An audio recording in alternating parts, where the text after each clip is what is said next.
Coach, let's, I guess, kind of start with the third quarter and what shifted at halftime for you guys. Oh, energy. Yeah, I felt in that first half it wasn't really anything technical by any means. It was more their effort, their pace, their attack, aggressive mindset was on full display the entire first half. And I think our second half, we came out to start the third quarter. I think we started 26-9, and we became the aggressor. We became the team that was attacking and having them on their heels. And it was great because then they made another comeback. I think they went on a 21-7 run to take a 1-point lead, and then we closed it out 12-6 with Nikola making a couple of just clutch plays, and that's what great players do. Another triple-double for him. I thought Jamal was great tonight.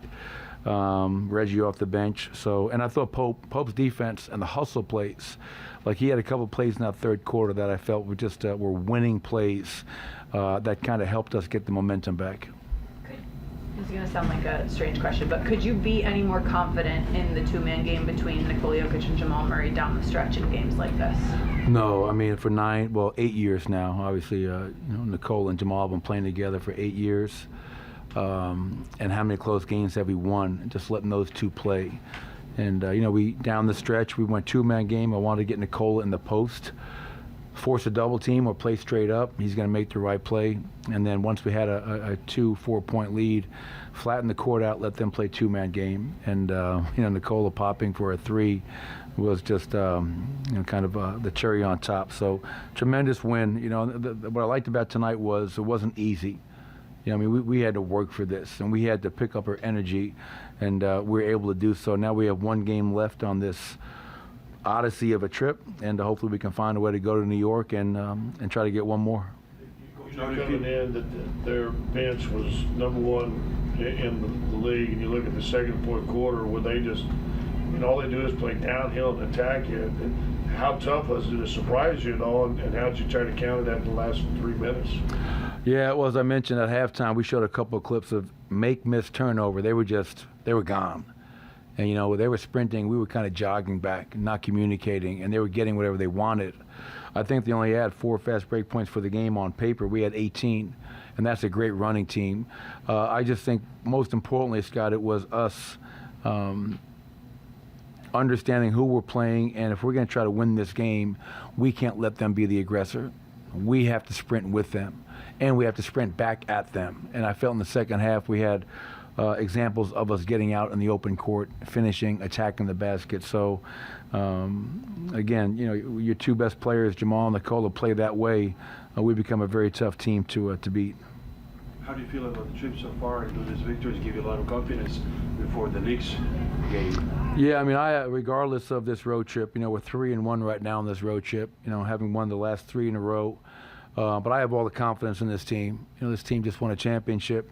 And when you have Nikola Jokic as a starting center, Jamal Murray as your starting point guard, and the display they put on in 20 playoff games last year, we walk into every arena fully expecting to win. Now we know New York's going to be a tough challenge. The last game of a road trip, guys are tired, they miss home, so we got to find a way to be mentally tough and concentrate on the task at hand, and that's going in and winning a game in the world's most famous arena.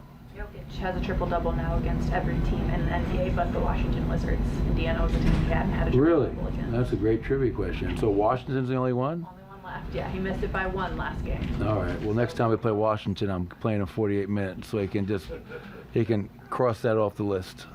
Is that as absurd sounding to you as it is to us watching it every night?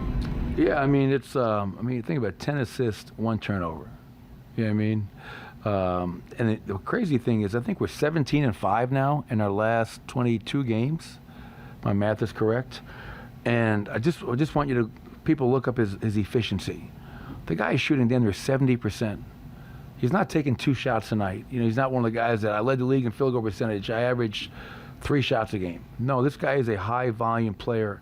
And, there are other great players that do it in different ways, but Nikola, the efficiency, the unselfishness, and his ability to make everyone around him better is just, he just continued to marvel at it. Coach, you know that there's no NBA players ever committed a foul. You win Except you. Well, I know I did. You win 2 challenges, both on fouls called against Nikola. But he comes over and starts doing the little twirly thing to you. I mean, what do you think? Is it, I got to call it shouting? Or do you feel pretty good When he about it? does this, I think we're going out after the game to get a drink. I mean, that's what I think. I remember the first summer league they put in the on a trial basis the challenge, and I remember I was talking with Becky Hammond, who's now the head coach of the Aces, and is a hell of a coach, and she was coaching the Spurs summer league team. I asked her about it. I said, well, what was your take on the coach's challenge? And she said, I learned this: players are all liars. Every one of them said, I didn't foul him. And they'd go to the TV and watch it and say, yes, you did foul him. But, Nikola, we've been together for 9 years, and he has proven to be very trustworthy. And I think the coaches were saying after the game, I think there's 5 challenges in a row that we've been able to win. I really don't keep track of that stuff. We take it just one challenge at a time. But, those can be, game-changing type of a play. And I thought that late one was. It works out in our favor, and he was being held before the foul, so I'm glad they saw that and they overturned it. Obviously, there's so much emphasis on KCP's defense, rightfully so, but when he's able to have a little surge, hits a couple threes, gets going offensively, how much does that sort of spark the rest of the team? It ends up feels like fueling the transition game. I think 10 of the fast break points were in that third quarter as he started. Yeah, it's when we can find a game where you get all 5 starters playing at a high level in terms of shooting, scoring, efficiency, then we already know that our 5-man starting unit is analytically, I think, the best analytical, efficient 5-man unit in the NBA. And so when Pope is knocking down threes, he's driving and finishing at the basket, which he did tonight, and then he's giving you the defense and the hustle and the 5 rebounds. He's a 2-time world champion. He finds a way to impact the game in a lot of different ways without me calling many plays for him. And that speaks a lot to his mindset and being completely selfless for this team and franchise. Is the rock, paper, scissors with him and Jamal for the right to take the technical free throws that coach sanctioned, or? No, I'll let them. They can figure that out. It's I think Pope's free throw percentage is just through the roof, and Jamal lives for those moments. So we used to have a rule that if you go up there and you shoot it and you miss it, well, you go get to the back of the line because you just messed up your opportunity. But Jamal was 6 for 6. We were 15 for 17, and we don't get there a ton, but our free throw percentage is really a drastic change from where we were the first month and a half of the season when we were dead last. So Ryan Bowen lives to coach another day. Coach, they did that rock, paper, scissors twice. Did they? They went